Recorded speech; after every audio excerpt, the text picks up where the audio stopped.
दोस्तों अस्सलाम वालेकुम। ही सॼी संगत तव्हांखे ॾेखारण जो मक़सदु इहो हुयो त ही उहे सभु दोस्त आहिनि जेके कराची में टीम मुश्ताक सरकी जा हिकिड़े सरगर्म मेंबर्स आहिनि।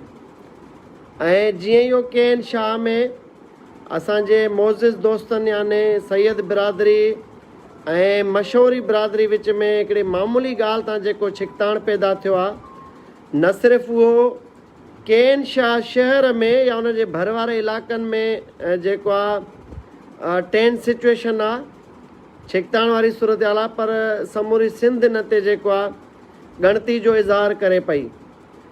त मूं कोशिशि कई त साईं जेको आहे रियाज़ शाह साहब सां फ़ोन ते ॻाल्हि ॿोल थी सघे जॾहिं हुन जो धरणो जारी हुयो। ऐं कुझु वकील दोस्त, कुझु सहाफ़ी दोस्त जिन मुंहिंजे पारां साईं खे मैसेजिस बि कया, साईं खे अर्ज़ु बि रखियो त इन मामले ते थोरी नज़रसानी कई वञे। गॾोगॾु मशहूरी बिरादरी जे चङनि मुड़ुसनि सां बि असां मोज़िज़िन सां राब्ते में हुयासीं। ऐं जेतोणीकि हिकिड़े मोटरसाइकिल जे टकर तां जेको मामिलो थियो आहे धुरियुनि विच में, ऐं पहिरें ॾींहं ते जेके ॿई एफआईआर आहिनि, याने ॿिन्ही धुरियुनि ते पुलिस जेको आहे एफआईआर दाख़िल कई। ऐं टे माण्हू हिकिड़ी धुर जा, ॿ माण्हू ॿी धुर जा, या टे माण्हू हिकिड़ी धुर जा, ॿ माण्हू ॿी धुर जा, उहे गिरफ़्तार थिया। वरी ज़मानतुनि ते उहे ॿाहिरि बि अची विया। ऐं अॼु जेतोणीकि सैयद बिरादरी पारां हिकिड़ो एहतजाज कयो वियो ऐं उन ते जेको आहे एसएसपी DIG नोटिस वठी हिकिड़ी नई एफआईआर दाख़िल कई आहे, जंहिंमें अलाए गिरफ़्तारियूं थियूं आहिनि अलाए न, इहा का ख़बर न आहे पइजी सघी। बहरहाल मां ज़ाती तौरु जेतोणीकि मशहूरी भाइरनि मुंहिंजा, मशहूरी दोस्त आहिनि मुंहिंजा, ॾुख सुख जा साथी आहिनि। ऐं खैरपुर में जॾहिं असां गिरफ़्तार थियासीं त इहे सभु दोस्त लाड़काणे खां सिंध जे मुख़्तलिफ़ ज़िलनि खां उते पहुता ऐं सरदार साहब बि पहुतो। याने उन्हनि सां मुंहिंजो हिकिड़ो रिश्तो आहे दोस्ती वारो, भाइपी वारो। ऐं सैयद भाइरनि पारां मुंहिंजी का मुलाक़ात न आहे कंहिंसां बि, न वरी असांजो को अहिड़ो तालुक़ु रहियो आहे, पर मुर्शिद असांजा भाइर आहिनि, दोस्त आहिनि। ही मुंहिंजे लाइव अचण जो मक़सदु इहो आहे त असां हिन छिकताण खे घटाए कीअं सघूं था। इन लाइ असां सॼी जेका संगत आहे, हिन समूरी संगत अॼु पहुची हिते मूं वटि।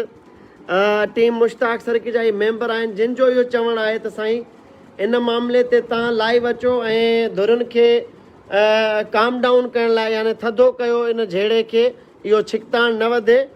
त ही मुंहिंजो लाइव सेशन सिर्फ़ु इन मुख़्तसिर एजेंडा ते आहे त बाबा सैयद बिरादरी खे या मशहूरी बिरादरी खे अर्ज़ु कयूं त ख़ुदारा पंहिंजो इहो जेको आहे मामूली ॻाल्हियुनि वारो झेड़ो छिकताण न वधायो।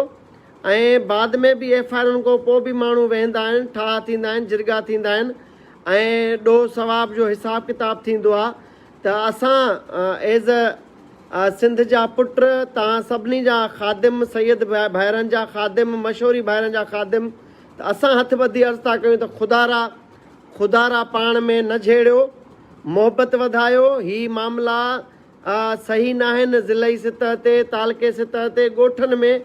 अॻु असां तमामु घणनि मसइलनि खे मुंहुं ॾियूं पिया त कराची शहर में जेके धारिया असां ते क़ाबिज़ आहिनि, धारिया असां ते ललकार पिया कनि, धारिया असांजे हक़नि ते क़ाबिज़ थी वेठा आहिनि, उन्हनि ते इहा तवानाई सर्फ़ कजे त पंहिंजे सिंधियुनि जी मालिकी थी सघे थी कराची शहर में। त ख़ुदारा मुर्शिद रियाज़ शाह साहब, साईं मशहूरी शबीर मशहूरी साहब, पढ़ियो गढ़ो अदीब, दानिश्वर टाइप माण्हू आहे, मुस्बत सोच रखंदड़ माण्हू आहे। ताज़ो हुन केन शाह में लाइब्रेरी क़ाइमु करण जे लाइ तमामु घणो हिकिड़ो मुतहरिक किरदारु अदा कयो आहे। उन्हनि सभिनी खे हथु ॿधी मुश्ताक सरकी ऐं असांजा सवें दोस्त इहा गुज़ारिश कनि था साईं रियाज़ शाह साहब खे, मुर्शिद खे, ऐं साईं शबीर मशहूरी साहब खे त ख़ुदारा अना परस्ती, ज़िद इहो छॾियो। इहो ॿिन्ही बिरादरनि जे भले में न आहे, नुक़सान में आहे। ऐं असां जेके दर्द दिलि रखूं था सिंधियत जो, ख़ुदारा असांखे ॻाल्हि मज़ो नथी ॾिए त जेका बि धुर आहे, जंहिंजो जेतिरो कसूर आहे, ख़ुदारा पंहिंजो उहो मञे ऐं ॿी धुर खे राज़ी करे वेहे ॻाल्हाए। इहे मामला अदालतुनि में पुलिस बि हल न आहे कराए सघंदी जेसि ताईं दिलियूं साफ़ न हुजनि। त मुंहिंजी SSP साहब सां बि कुझु देरि पहिरियां ॻाल्हि ॿोल थी आहे ऐं इन्हनि धुरियुनि सां मूं कोशिशि कई ॻाल्हि ॿोल करण जी।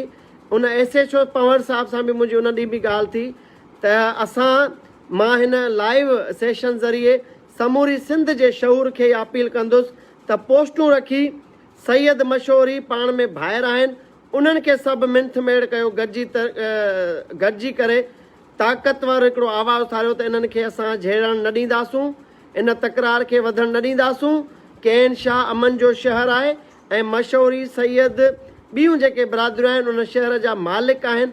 पाण में अचो, गुरबत बुख बदहाली सिहत जे सहूलियतनि जी अणूंद तालीम जे फुक़दान बेरोज़गारी ते जंग कयूं उन्हनि सां जिन वटि अख़्तियारात पाण में न कयूं असां को बि छिकताण खुदारा। हथ ॿधी थो अर्ज़ु कयां त साईं शाह साहब तव्हां मशहूरी साहब तव्हां खुदारा इन मामले खे राजूनी तरीक़े सां पाण में वेही करे शहर जा जेके बि चङा मुड़ुस आहिनि जेके बि मोतबर दोस्त आहिनि मोज़िज़ीन आहिनि उहे ट्याकड़ी करे मामले खे ठारिनि विहारिनि ऐं मामिलो ख़तमु कराइनि। ॿी सूरत में इहा नफ़रत वधंदी, नुक़सानु थींदो, 10 ॾींहं 12 ॾींहं 15 ॾींहं तमामु घणे नुक़सान खां पोइ बि वेहणो आहे असांखे त बजाए जो नुक़सानु थिए पाण में गॾिजी वेहो। खुदारा मेड़ जी ज़रूरत आहे त मां कराची खां रैली जी सूरत में सैयद बिरादरी चवंदी उन्हनि जे पेरे पवणु ईंदुसि, मशहूरी बिरादरी चवंदी मां उन्हनि जे पेरनि ते अची हथु रखी उन्हनि खे मां परचाईंदुसि। खुदारा तव्हांखे वास्तो आहे सिंध जो, न झेड़ियो, मोहबतूं पखेड़ियो, पाण में ठाह कयो। बाक़ी केस असां पाण इहो ॿिन्ही जा ख़तमु कराईंदासूं। DIG साहब खे चई, IG साहब खे चई त खुदारा हिन मुंहिंजी दरख़्वास्त ते केन शाह जूं मौज़ूद शख़्सियतूं ट्याकड़ी कनि, हिन धुरनि खे ठाहिनि। तव्हांजी वॾी महिरबानी।